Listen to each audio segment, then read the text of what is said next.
Meus amados e meus queridos irmãos, nós estamos de volta para trazermos mais um comentário da nossa revista da PEC, trazendo agora a lição 11ª, a lição de número 11, com base aqui no capítulo 8 do livro de Esther. A lição de hoje nós vamos comentar um pouquinho subordinado ao tema Um novo decreto livra os judeus. Então, eu te convido a ficar comigo até o final dessa videoaula, para juntos nós aprendermos um pouquinho mais sobre este assunto, para que assim, no domingo próximo, nós podemos nos apresentar na nossa sala de aula, sabendo mais um pouco, tendo aprendido aqui, através dessa plataforma, como é que esse decreto vai influenciar não só na vida dos judeus, mas também na vida daqueles que não eram judeus. A gente vai ver que esse decreto que vai ser promulgado pelo rei Assuero, a gente vai ver que para ele ser lavrado, para ele ser editado, a gente vai ver o esforço tamanho que a rainha Esther teve que fazer, teve que se esforçar para que assim esse decreto ele fosse promulgado. Eu te convido a ficar comigo. E antes de nós passarmos aqui a nossa introdução e darmos continuidade, eu preciso que você seja um parceiro do nosso canal. Se inscrevendo aqui embaixo, você que não é inscrito, aproveita a oportunidade, se inscreva, compartilha, comenta, dá uma olhada nas descrições. E você, claro, que já é inscrito, sempre assiste, sempre nos ajuda, continue nessa força, ajudando a esse vídeo que chegue mais adiante, que chegue na vida e em lá de outras pessoas que ainda não tiveram a mesma oportunidade que você tem. Então, vamos à nossa lição. Amados irmãos, o nosso textuário se encontra em Esther, capítulo 8, versículo 8, que diz: Escrevi, pois, aos judeus, como bem vos parecer, em nome do rei, e selai-o com o anel do rei, porque os decretos feitos em nome do rei, e que com o seu anel se selam, não se podem revogar. Então, meus amados, o nosso textuário são palavras do rei Assuero, instruindo aí a Mordecai e a Esther, agora escrever um novo decreto e selar, carimbar com esse anel, com o anel real, para que assim tivesse, vamos dizer que validade, tivesse legalidade, e aonde chegasse o povo das 127 províncias, onde o rei Assuero imperava ou reinava, tinha autoridade sobre essas províncias, onde chegasse o selo do seu anel, fosse reconhecido assim como um documento autêntico, um documento verdadeiro. Então, nosso textuário são palavras do rei Assuero. A nossa verdade prática, acompanhe comigo. Quando Deus derruba o perverso e revela amor contínuo pelos seus, devemos nos regozijar. Então, a nossa verdade prática diz que nós devemos nos alegrar, que nós devemos estar felizes quando Deus derriba aquele que é ímpio, aquele que governa como vamos dizer que um tolo. Então, a gente aprende aqui, através da nossa verdade prática, que Amã, ele foi desmascarado, isso a gente viu na lição passada, no capítulo 7, que tinha 10 versículos, e nesse capítulo de hoje a gente vai dar continuidade onde a gente parou. A gente vai dar sequência aí, já chegando quase ao final do livro. Nós estamos no capítulo 8 e a lição que vem, da semana que entra, a lição de número 12, vai ser com base no capítulo 9 e a lição 13, ela vai fechar com um restinho do capítulo 9 e o capítulo 10, que é um capítulo muito curto, onde vai falar só sobre a exaltação de Mordecai. Mas, já a partir desse capítulo que nós estamos estudando hoje, que é o capítulo 8, nós já vamos ver, vamos dizer que o início da exaltação de Mordecai. Mordecai aqui ele vai ocupar o lugar que era de Amã, ele vai se tornar o primeiro ministro de todo o Império Medo-Persa, das 127 províncias. Ele vai possuir o selo real, vai se vestir com as roupas reais, e aí ele vai ter acesso à presença do rei no momento em que ele bem entender. E a gente percebe que tudo isso vai ser porque Esté, ela vai dizer ao rei Assuero que verdadeiramente ela é uma parente, né, foi criada pelo seu primo Mordecai, e é onde Mordecai ele vai ser exaltado. A gente vai perceber que quando Mordecai ele é exaltado, a pequena cidade de Suzã, ela se alegra, ela fica contente, ela fica feliz, porque ela sabe que um justo foi reconhecido, que um justo está no governo. Então, quando o justo governa, o povo se alegra, o povo se regozija. Vamos agora passar o nosso primeiro ponto da lição, que diz: elevação de Mordecai. Aqui é com base nos versículos 1 até o 2. Nesse primeiro ponto, a gente vai ter 3 tópicos. O primeiro tópico, nós vamos conversar um pouquinho sobre confiscar os bens de Amã. Aqui no versículo de número 1, a gente vai ver que Amã, ele, na lição passada a gente viu ele sendo desmascarado, sendo sentenciado, e morreu como um traidor. E na lei medo-persa, todo traidor, ele perdia todos os bens. Todos os seus bens eram confiscados. Casa, bens materiais, fazenda, tudo que tinha, ele perdia o direito. Ou seja, o Estado se apossava de uma forma devida, porque era um traidor. Então, a coroa, vamos dizer que ela vai tomar posse de todos os bens de Amã, e o rei Assuero agora está, no controle dos bens de Amã. E o que ele vai fazer? Ele vai pegar esses bens e vai entregar sob a autoridade de Esté, aonde vai ser passado a Mordecai. Então, Mordecai ele vai ser o superintendente de todos os bens de Amã. Amã era um homem muito rico, um homem de muitos bens, um homem de muitas propriedades, era o segundo ministro, o primeiro ministro, perdão, era o segundo homem de todo o governo. O primeiro era Assuero e depois, na sucessão, era Amã. Então, Amã, ele era tido e conhecido como um príncipe, ali em Suzã. Então, a gente vai ver que tudo isso ele vai perder, porque ele vai sair da história como um traidor, um homem que manipulou o rei Assuero, a fim de destruir o povo judeu. E a gente vai ver que, com seus bens todos confiscados, é com base em uma ordem legal, uma lei que tinha e que regia ali o estatuto medo-persa. Assim como era lei também, o rei não voltar atrás, não anular os decretos. Os decretos não podia ser revogado. Então a gente percebe que a questão da traição também não. Então por isso que os bens de Amã, eles foram confiscados. Vamos agora passar ao segundo tópico da nossa lição, que diz: Mordecai como primeiro-ministro. Aqui é com base no versículo de número 2, onde a gente vai ver que Mordecai, ele vai, vamos dizer que subir de nível. Ele vai sair da porta do rei, onde ele trabalhava, e agora ele vai fazer parte do primeiro escalão. Ele vai ser primeiro-ministro. Ele vai ocupar vamos dizer que a função que Amã ocupava. O lugar de Amã agora é dado a Mordecai. Por quê? Porque Mordecai, ele fazia bem para o reino. E a gente vai ver que a perseguição de Amã, aqui a gente vai entender que contribuiu para esse momento na vida de Mordecai. Era uma forma do Estado ou da coroa ressarcir a Mordecai pela perseguição de Amã contra ele e contra o seu povo. A gente vai ver que o rei vai colocar ele como ministro aí do seu reino. Ele vai ter aí um lugar no primeiro escalão desse governo. E a gente vai ver que ele vai honrar, como ele sempre vinha honrando, a casa real. Como ele sempre honrava o rei Assuero, a gente vai ver que aqui é reconhecido.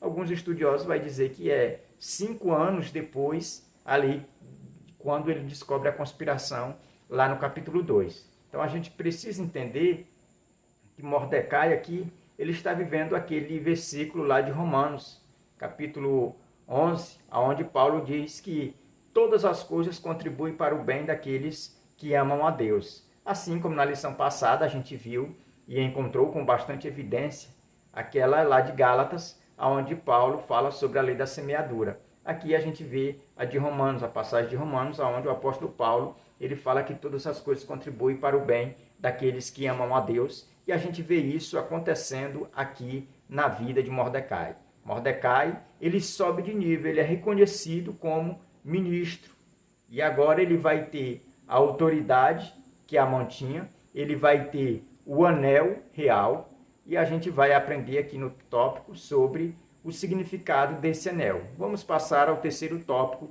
desse primeiro ponto, que diz o significado do anel. Aqui a gente vai perceber que o significado do anel é como que se fosse uma assinatura nos dias de hoje. Na nossa cultura é como que se fosse uma assinatura.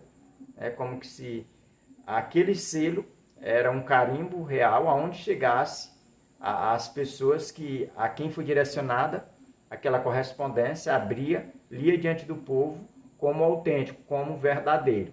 Então a gente vê que esse anel ele tinha esse valor, né, de validar a palavra real, os acordos reais. Então Mordecai ele vai tomar posse desse anel, o anel que era de Amã, e quando o rei descobre que foi manipulado, que foi enganado, ele recolhe o anel, toma o anel de Amã e agora está em posse dele, agora ele entrega nas mãos de Mordecai. Então esse anel, ele tinha o poder, né? Hoje nós vemos que é o poder da caneta, da assinatura, né? Mas aqui, nessa época, nesse período, aqui para este povo, era o anel, que era feito de metal, na maioria das vezes, né? E aí colocava sobre um tipo de cera, que era colocado sobre as correspondências, ou então em barro, né? Em uma argila especial, né? Trabalhada para esse fim. E a gente percebe que esse selo ele é como se ele fosse evoluindo, né? Hoje a gente já não tem mais conhecimento que em nenhuma parte do mundo as pessoas têm essa utilização, né? Hoje é mais conhecido como assinatura digital, é a mais atual. Então tinha esse mesmo valor, né? Tanto para dar legalidade ao que estava reivindicando através do documento ou validando alguma coisa que o documento estava informando, como no caso aqui era o decreto, dando aí o direito dos judeus se defenderem. Então a gente percebe que o direito dos judeus tinha chegado. O direito dos judeus acabara de chegar aqui no capítulo 8, e aonde a gente vai aprender aqui no segundo ponto, aonde a gente vai comentar um pouquinho sobre o novo decreto. É com base do versículo 3 até o versículo 14. Quero dizer aos irmãos que essas nossas lições, elas são lições expositivas, capítulo por capítulo, versículo por versículo. Então, a nossa comentarista da nossa revista, ela divide o capítulo em versículos, e esses versículos são divididos em seções. No primeiro ponto aqui, a gente examinou do versículo 1 e o versículo 2. Agora, a gente vai do 3 até o 14. Nós vamos aprender sobre o novo decreto. E aqui, antes da gente passar o primeiro tópico, a gente precisa fazer algumas indagações. O porquê desse novo decreto? Por que Esté ela vai se debruçar diante do rei, ela vai chorar amarguramente, de uma forma que o rei vai se incomodar e vai atentar para o seu pedido, para o seu choro, e vai dar ordem, vai instruir ela e Mordecai a fazer esse decreto. Então a gente percebe que esse decreto era uma forma de honrar, os judeus, de reparar o mal que Amã já tinha feito aos judeus. Porque nesse momento os judeus, das outras províncias distantes, que falavam outros idiomas, que falavam outras línguas, eles estavam ainda desesperados. Não tinha essa boa notícia que Amã tinha sido desmascarado, tinha sido enforcado.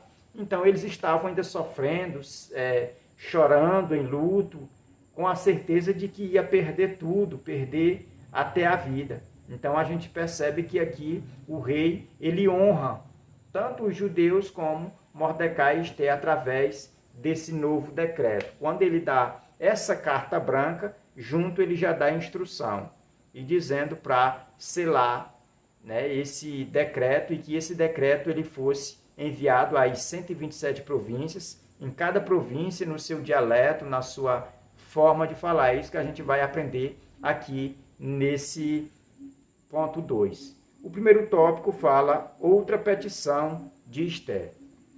Aqui é o versículo 3. É onde Esther, ela vai, depois de falar acerca do seu parente, ela vai agora fazer um outro pedido. Qual é o pedido?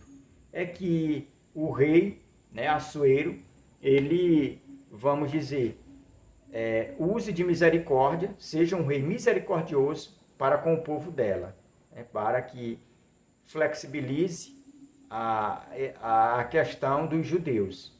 E é onde a gente vai ver que Mordecai ele vai fazer um paralelo entre os dois decretos, o escrito por Amã e o que ele vai escrever.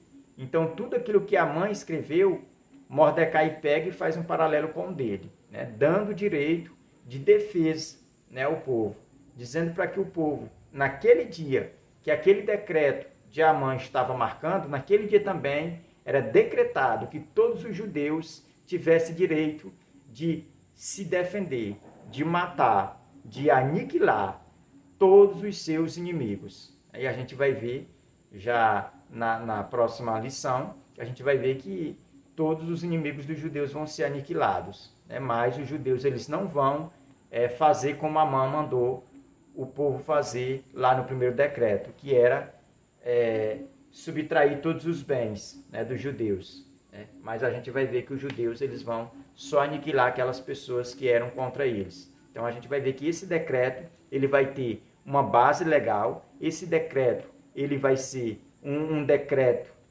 onde vai ser instituído, vai ser promulgado, primeiro na cidade de Suzã. Depois ele vai chegar através dos correios, né? O rei vai financiar a ida, né, de todos esses, vamos dizer que esses pergaminhos, para que chegue na mão dos satrapas, dos prefeitos, daquelas pessoas que governavam as províncias.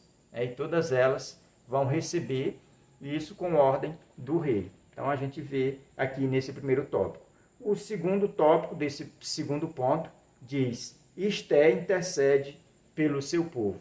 Aqui a gente percebe que Esther, ela não perdeu essa, vamos dizer que essa característica de uma mulher intercessora, de uma mulher de Deus. Porque Esther, como a gente comentou na lição passada, ela não era só uma mulher formosa, uma mulher bonita, mas era uma mulher sábia. Era um instrumento de Deus a fim de interceder, né, pelo seu povo, pela sua raça, e como instrumento ela estava ali em Suzã, estava no palácio, estava como rainha, para servir ao seu povo. E aqui a gente vai ver que ela vai servir como intercessora. Ela vai interceder, ela vai fazer tudo o que é possível, né? Se for preciso, se jogar aos pés do rei, isso ela faria. Se for possível, ela entrar sem ser convidada, arriscar a sua vida, correndo o risco de ser morta, isso ela não pensaria duas vezes, porque ela ia para interceder. Isso me lembra o Antigo Testamento, quando o sacerdote ele entrava uma vez no Santo dos Santos. A história diz que o sacerdote ele se preparava o ano todo para entrar naquela data, uma vez por ano, no Santo dos Santos, e se esse sacerdote ele cometesse algum erro, algum pecado, ou a motivação que ele tivesse entrando ali fosse uma motivação que não agradasse a Deus, ali mesmo ele morria, né? Então, quando ele entrava ali, ele tinha que entrar com uma convicção de que estava fazendo uma obra intercessória pelo povo, de que primeiro ele tinha que se santificar, para depois ele pegar o povo e levar a presença de Deus ali no Santo dos Santos. Então, Esther aqui é da mesma forma. Ela está fazendo ou tendo um papel sacerdotal. Ela está intercedendo diante de uma autoridade pelo seu povo, pela sua origem. E é isso que a gente vê que Esther aqui está fazendo, e com muita sabedoria, com muita maturidade. Ela, de uma certa forma, ela não vai ao extremo, ela não é uma pessoa radical. quando ela intercede aqui ao rei, ela não usa a palavra lei, mas ela vai dizer o dano que Amã fez, né? Ou seja, para não, vamos dizer que bater de frente com o rei, porque ela sabia que se ela usasse a expressão lei, o rei já tinha uma resposta na ponta da língua. Ele já dizia, olha, as leis dos medos persas, elas não podem ser revogadas. Mas Esther aqui vai dizer, como que nós podemos fazer para reparar o mal que Amã fez aos judeus? E é através disso que ela vai obter instruções de Assuero para fazer um novo decreto, da forma que é para ser escrito, né? E vai receber também a autoridade, que é o selo, né, que o rei vai disponibilizar para que esse decreto tenha essa legalidade diante de todas as autoridades das 127 províncias. Vamos agora ao terceiro tópico do segundo ponto, que diz: um novo decreto é escrito. Aqui é o nosso textuário, né, que nós lemos, o versículo base é o textuário. Esse novo decreto, ele tem esse importantíssimo valor, tanto para os judeus como para todas as pessoas, inclusive os de Suzã, que estava ali perto da sede do governo. E eles conheciam muito bem os judeus, sabiam que os judeus eram pessoas pacíficas, pessoas ordeiras, pessoas obedientes. Então, esse decreto ele ia fazer uma reparação moral ao povo judeu em todas as províncias. Porque até aquele momento o povo judeu era tido como pessoas desobedientes, pessoas que tinham os costumes que ia de encontro aos valores que regia o Império Medo-Persa. O que Amã informa acerca desse povo para o rei Assuero é mentira, mas foi o que ele colocou diante do rei Assuero, foi o que ele colocou diante da sociedade Medo-Persa. E aqui a gente vai ver que a reparação é essa, é esse novo decreto. A garantia de que os judeus eram pessoas obedientes a Deus, que honravam o rei, é esse decreto, saindo da casa real a favor do povo judeu. A gente percebe que o decreto de Amã, ele foi despachado em desfavor dos judeus. Agora há um novo despacho, né, da casa real, agora editado por Mordecai, enviado e selado pelo anel do rei, e a gente percebe que é agora a favor, né, do povo judeu e em desfavor dos inimigos do povo judeu. É onde vai morrer mais de 7.000 ímpios, né, pessoas que odiavam, assim como Amã, os judeus. Então a gente vai ver que esse novo decreto, ele é Deus dando ou honrando o seu povo. É Deus dando vida, é Deus dando aquele livramento que o Mordecai fala a Esther. Se tu não ir interceder, fazer a tua parte, o livramento para os judeus virá de outra parte. Então esse livramento, ele está vindo agora. O livramento é esse. O povo está está recebendo esse livramento da parte de Deus. Embora Deus, como a gente sempre fala, não apareça aqui escrito de uma forma literária no texto, mas a gente sabe que Deus está trabalhando nos bastidores. Então a gente percebe que esse decreto é a justiça de Deus resplandecendo para o seu povo. É o cuidado de Deus dispensado para o seu povo, para que assim cumprisse todas as promessas que ele tinha feito aos patriarcas, a Davi, a Moisés, a Abraão, a todos aqueles antepassados. A gente percebe que a promessa do Cristo, e que fosse por intermédio dos judeus, ainda estava de pé. Ainda que o povo passasse pelo cativeiro, mas a promessa ela não ia cair por terra. E aqui a gente vê, através desse decreto, Deus dizendo que esse projeto ele ainda é válido, que esse projeto está de pé.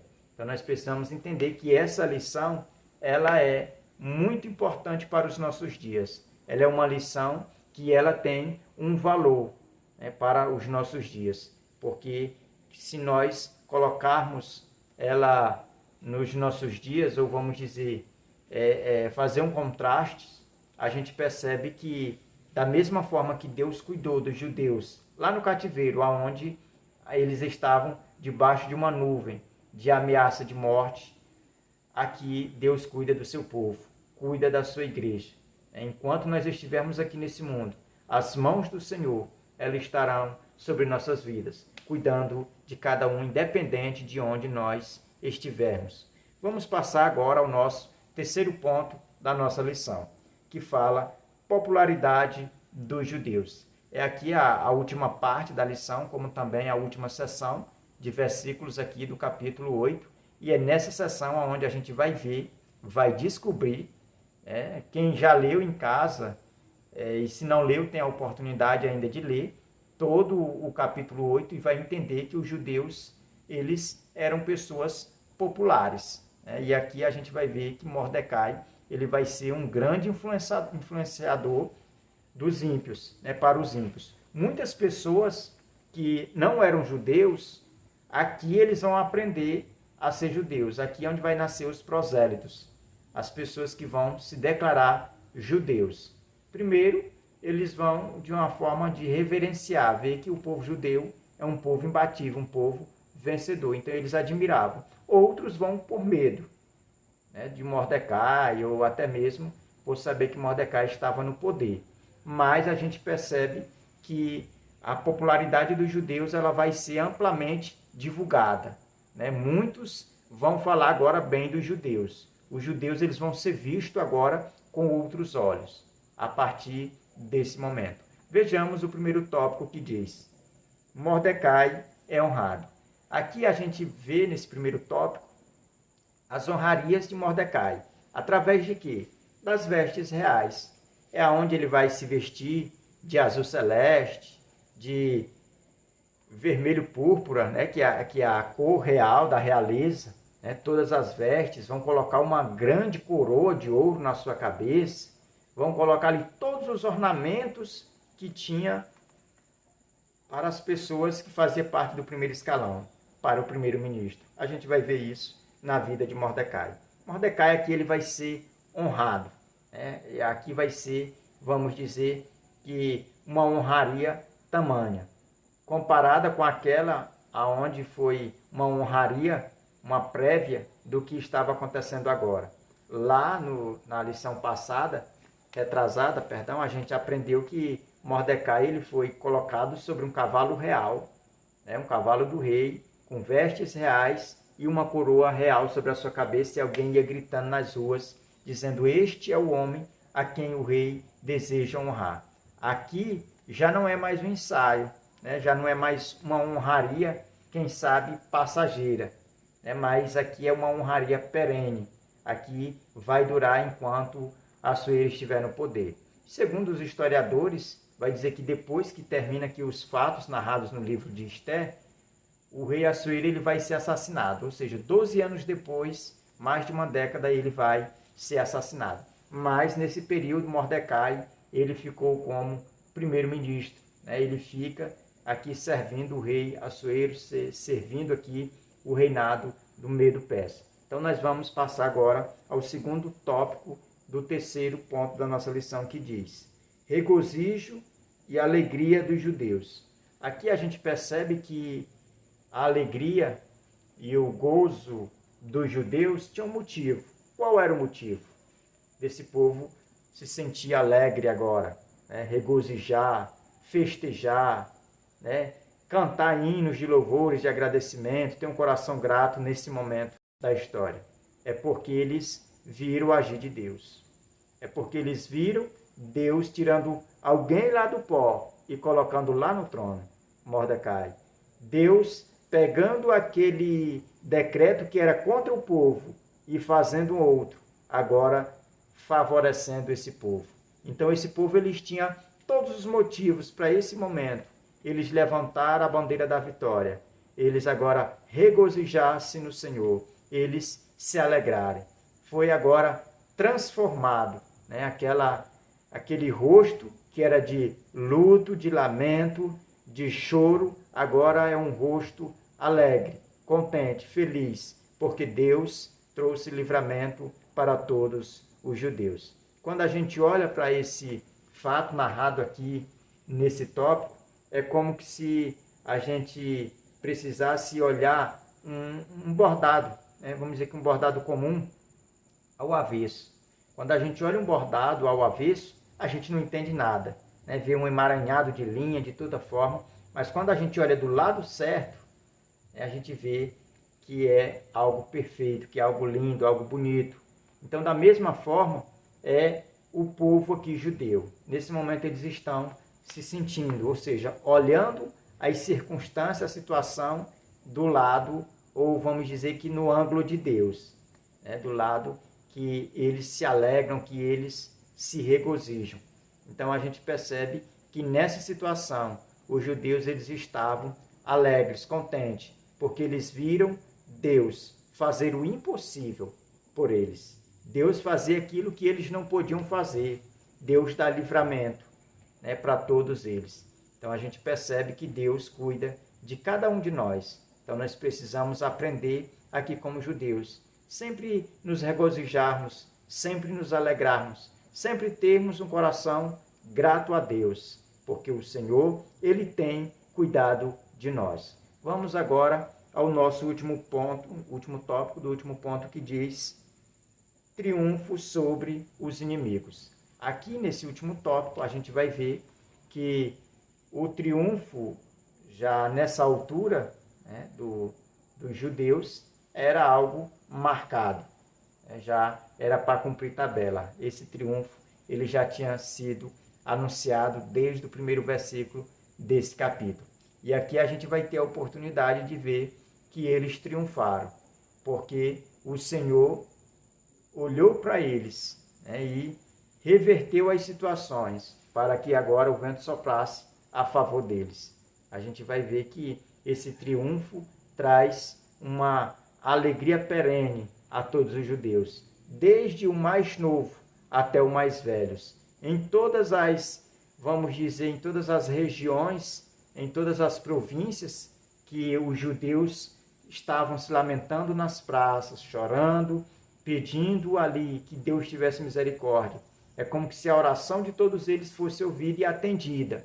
E nesse momento eles vão se alegrar, eles vão triunfar agora sobre todos aqueles que estavam ansiosos, estavam armados até os dentes, só esperando aquela data para matar, para aniquilar com os judeus e ficar com seus bens. Quem sabe os inimigos dos judeus passavam em frente à casa, ia na fazenda, ia no comércio dos judeus e dizia: isso aqui vai ser meu. Porque na data tal que o decreto está dizendo, eu venho aqui acabar, exterminar com todos aqui, e eu vou morar aqui, eu vou ficar aqui, isso aqui vai ser meu. Quem sabe os ímpios assim fizeram. E os judeus foram só anotando. É quem fazia ou falava isso. Quando o decreto veio a favor dos judeus, eles já sabiam quem tinha se declarado seus inimigos. Então eles foram e triunfaram. O triunfo veio enviado do céu. O triunfo ele não nasceu na terra, mas ele veio do céu a favor dos judeus. Então a ajuda para o povo judeu, seja aqui no capítulo 8, ou em todos os períodos da história do povo hebreu, esse triunfo ele é sempre enviado da parte de Deus. Para a igreja, ele vem de Deus. Ele não nasce no coração humano, não é invenção humana, mas é de Deus. Então esse triunfo, ele veio para alegrar o coração do povo judeu, que antes estava passando por um estado de, vamos dizer que de luto, de choro, de perda. Mas nesse momento, eles triunfaram sobre as circunstâncias, sobre as dificuldades, sobre a tempestade que estava vindo para destruí-los. Mas eles vão sair vencedores, porque o Senhor cuida do seu povo. Quero agora apresentar, para nós concluirmos aqui, a nossa aplicação pessoal que diz: acompanhe comigo. As surpresas para a rainha Esther, Mordecai e o povo judeu foram avissareiras. Eles estavam na iminência de uma total destruição. Agora podiam se preparar para defenderem a sua vida. Quando Deus derruba o perverso e revela o amor contínuo pelos seus, devemos nos regozijar. Então essa foi a nossa aplicação pessoal. Que Deus abençoe. Até a nossa próxima aula, em nome de Jesus.